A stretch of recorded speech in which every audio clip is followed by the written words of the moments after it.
Ang araw mga banateros, eto na nga, mag-uusap po tayo ngayon pag-usapan natin ng mga issue sa lipunan habang tayo po ay nandito sa Beijing at inaakyat po natin ang Great Wall of China. Ewan ko ba sa mga, wala pa ako sa entrance, hinihingal na ako. Ang bihirang buhay oo. Anyway, pag-usapan na po natin ng mga issue sa Pilipinas.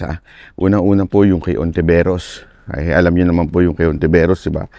Kasi may nakita akong video. Abay siya, video ba naman? Minti-kiti pa si Ontiveros ng ganyan, parang tanga.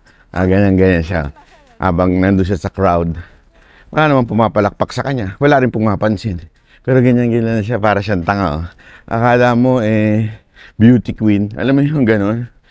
Akala mo beauty queen, yung pala witness queen. Mahilig sa witness. Alam mo, etong Ontiveros to, may pangarap talagang maging presidente ito. Halatang-halata naman sa galawan niya yung pagiging, mga ganun, ang ating bayan ay kailangan ng maayos na pamahala. Yeah? Tapos ngayon, ang dami lumalabas na, Risa na. Di ba? Ang daming ganun. Pero ako honestly, personal kong take dyan, gusto kong tumakbo si Risa Ontiveros na presidente. Kasi para malaman niya na once and for all na walang may gusto sa kanya. Para malaman niya na once and for all na yung ginagawa niyang katarantaduhan sa Senado, wala naman pong naniniwala, walang nauuto. Di ba? Maganda yan, tumakbo siyang presidente, nang lumagpak siya at talagang the lowest votes in history ang maganap sa kanya. At ma-depress siya, malay mo pag na-depress siya, tumigil na siya sa politika.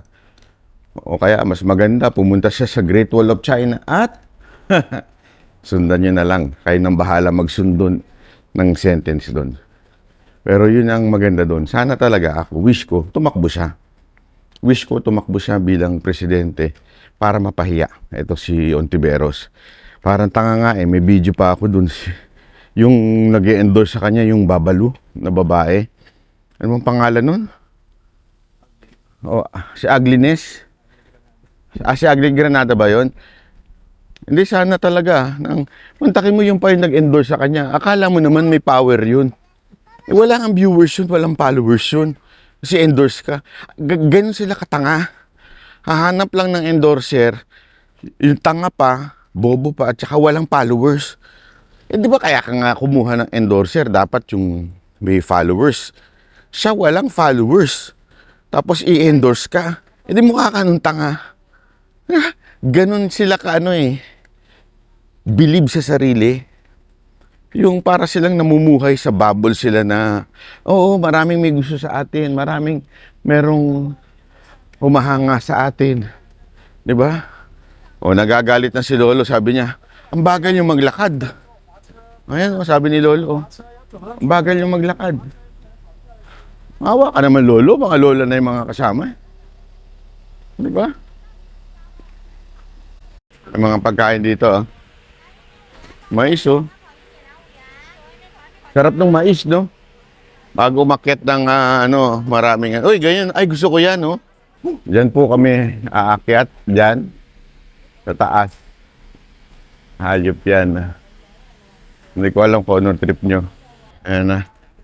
Diyan tayo aakyat, mga kababayan, no? Ang laki niya, di ba? Ano yan? Yung walang sinasantong bear. Ay, hindi pala. Yung puti pala yon.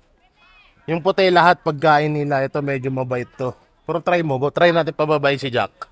Di ko alam kung bakit namin naakyatin yun. Basta akyatin daw namin Kakaiba itong isang to. Talagang ayaw niyang mangitim Tingnan mo. Yung mask niya lupit. Grabe ang lalaki. Ang dami nila. Di ba? Ang dami Ayan nagpapahagis nagpapahagis. Nangingi ng pagkain nangingi ng pagkain. 让过来，你看他来，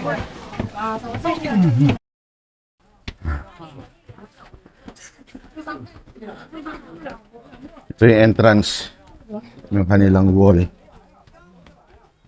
Dito nagpapatayan eh. Ayan na. Ayan na, simula na.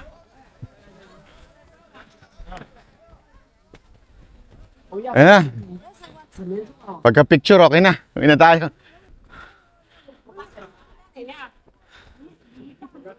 After picture, we go, ha? Okay? No, we need to go to tap. No.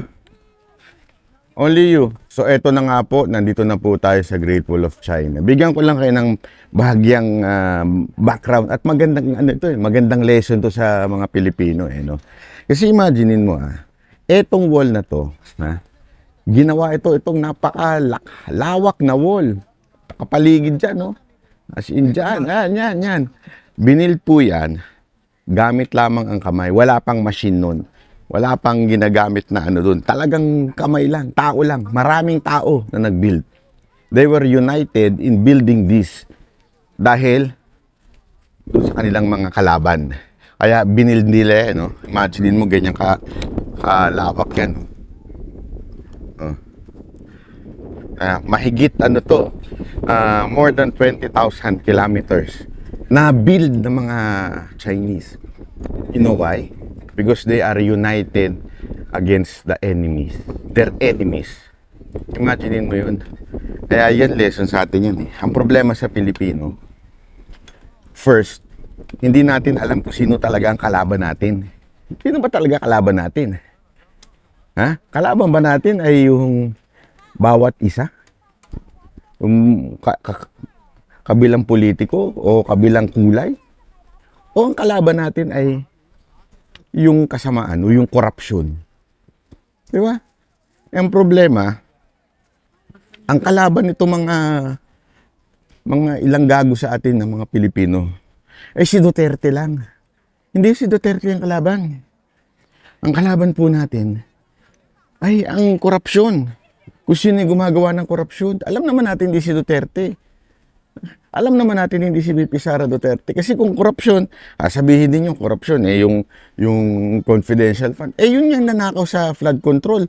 At saka sa budget, billion, trillion ang nanakaw doon. Hindi tayo galit doon. Galit tayo kay VP Sara Duterte. Yun ang problema sa atin, mga kababayan. Hindi natin alam at hindi natin kilala kung sino tunay nating kalaban.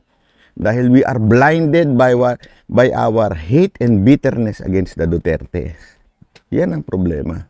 Kaya we will never ever build a great wall because yun ang kalaban natin. Ang bawat sarili natin. Yan ang kalaban natin. Kalaban natin yung ating greed sa pera. Di ba? Greed sa power. Yan ang nagiging problema natin.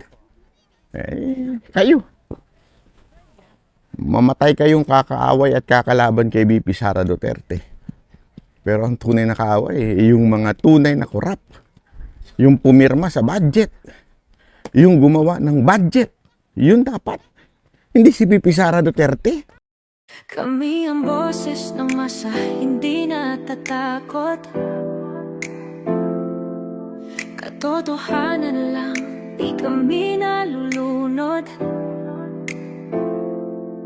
Walang bahid ng sismis, lahat ay totoo. Kahit sino ka pa, pag mali ka babanatan ka.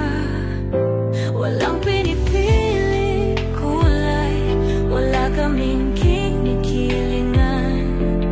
Basta para sa bayan, kami lalaban. Pagdama palakpakan, pag mali banatan. Di matitinag, di matatakot, para sa bayan tuloy ang sigaw. Sa harap ng kamera, walang halong takot. Mga baluktot, lahat kayo'y tutumba. Ang hustisya at totoo, yun lang ang mahalaga. Kahit sinong harang, di kami pinipiling kulay, wala kaming kinikilingan. Basta para sa bayan, kami lalaban. Pag tama palakpakan, pag mali banatan, di matitinag, di matatakot. Para sa bayan, tuloy ang sigaw. Kung nasa tama ka, ikaw ay aming kasama. Pero pag mali ka, handa ka na bang mabasag? Banateros kami, walang inuunan, dahil bayan muna bago ang sarili.